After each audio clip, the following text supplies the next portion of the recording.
Morning, everyone. Well, today I found you a better fairy tale, traditional tale than the one yesterday. It's still from Grimm's Fairy Tales.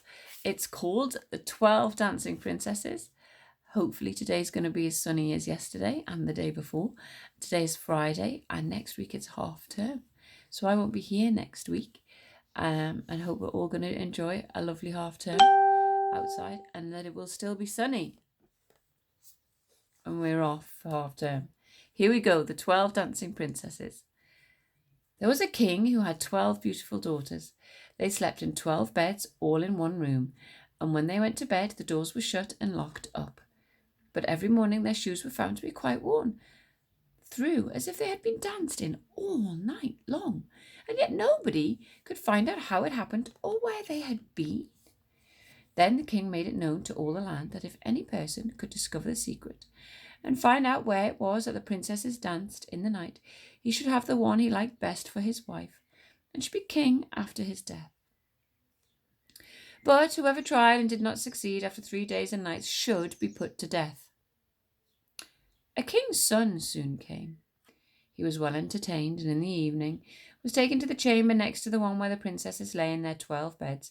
There he was to sit and watch where they went to dance, and in order that nothing might pass without his hearing it, the door of his chamber was left open.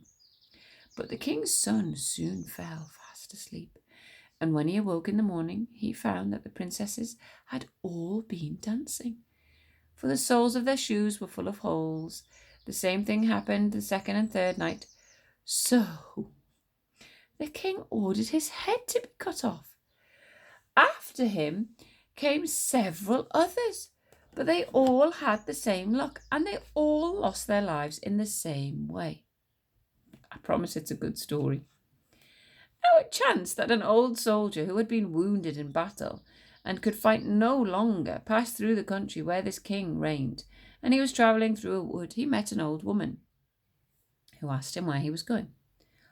"Oh, I hardly know where I am going, or what I had better do," said the soldier. "But I think I should like very well to find out where it is that these princesses dance, and then in time I might be king." "Well," said the old lady, "that is no very hard task. Only take care not to drink any of the wine which one of the princesses will bring to you in the evening, and as soon as she leaves you, pretend to be fast asleep." Then she gave him a cloak and said, "As soon as you put that on, you will become invisible, and you will then be able to follow the princesses wherever they go." When the soldier heard all of this good counsel, he determined to try his luck. So he went to the king and said he was willing to undertake the task. He was as well received as the others had been, and the king ordered fine royal robes to be given to him. And when the evening came, he was led to the outer chamber. Just as he was going to lie down, the eldest of the princesses brought him a cup of wine, but the soldier remembered the advice, and carefully and secretly he threw it away, taking care not to drink a single drop. Then he laid himself down on his bed, and in a little while began to snore very loud, as if he was fast asleep. When the 12 princesses heard this, they laughed heartily, and the eldest said, this fellow too might have done a wiser thing than lose his life this way."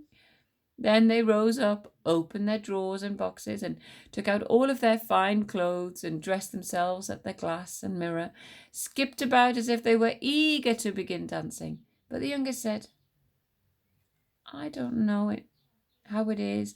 While you are so happy, I feel very uneasy. I am sure some mischance will befall us."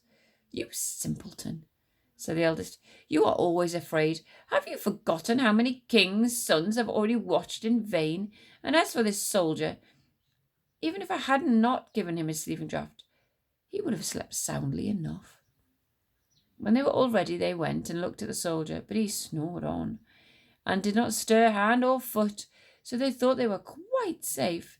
And the eldest went up to her own bed and clapped her hands, and the bed sank into the floor, and a trap door flew open. The soldier saw them going down through the trapdoor one after another, the eldest leading the way. Thinking he had no time to lose, he jumped up, put on the cloak which the woman had given him, and followed them. But in the middle of the stairs he trod on the gown of the youngest princess, and she cried out to her sisters, "All is not right. Someone has just took hold of my gown." "Oh, you silly creature," said the eldest. "It's nothing but the nail in the wall." Then down they all went, and at the bottom they found themselves in a most delightful grove of trees, and the leaves were all of silver and glittered and sparkled beautifully. The soldier wished to take away some token of the place, so he broke off a little branch. There came a noise from the tree. The youngest daughter said again, "I am sure all is not right. Did you not hear that noise? That never happened before."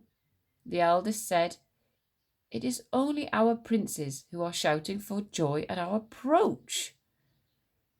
Then they came to another grove of trees where all the leaves were of gold, and afterwards to a third where all the leaves were glittering diamonds. And the soldier broke a branch from each, and every time there was a loud noise which made the youngest sister tremble with fear. But the eldest still said it was only the princes who were crying for joy. So they went on till they came to a great lake. At the side of the lake there were 12 little boats with 12 handsome princes in them, who seemed to be waiting there for the princesses. One of the princesses went into each boat, and the soldier stepped into the same boat with the youngest. As they were rowing over the lake, the prince who was in the boat with the youngest princess and the soldier said, "I do not know why it is, but though I am rowing with all my might, we do not get on so fast as usual, and I am quite tired. The boat seems very heavy today." "It is only the heat of the weather," said the princess. "I feel it very warm too." On the other side of the lake stood a fine illuminated castle, from which came the merry music of horns and trumpets.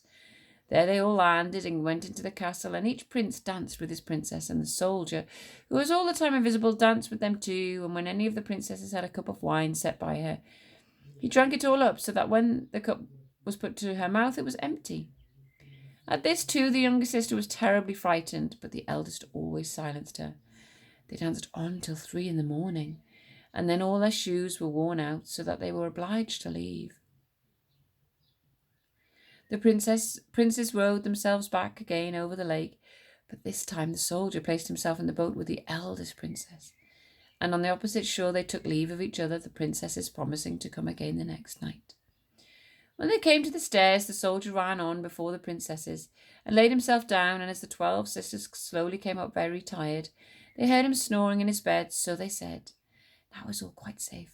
Then they undressed themselves, put away their fine clothes, pulled off their shoes, and went to bed. In the morning the soldier said nothing about what had happened, but determined to see more of this strange adventure, and went again the second and third night, and everything happened just as before. However, on the third night the soldier carried away one of the golden cups as a token of where he had been. As soon as the time came when he was to declare the secret, he was taken before the king with the 3 branches and the golden cup, and the 12 princesses stood listening behind the door to hear what he would say. And when the king asked him, "Where do my 12 daughters dance that night?" he answered, "With 12 princes in a castle underground." And then he told the king all that had happened, and showed him the 3 branches and the golden cup which he had brought with him. The king called for the princesses and asked them whether what the soldier said was true. And when they saw what they were discovered, and what it was, and that it was of no use to deny what had happened, they confessed it all. And the king asked the soldier which of them he would choose for his wife, and he answered, "I am not very young, so I will choose the eldest." And they were married that very day, and the soldier was chosen to be the king's heir. And that is your story. And like I said, it's Friday today, and next week is half term, so I will see you in a week's time. Have a lovely week off, and enjoy, hopefully, the sunshine that we're promised in the weather forecast. And I will see you in a week's time. Bye-bye.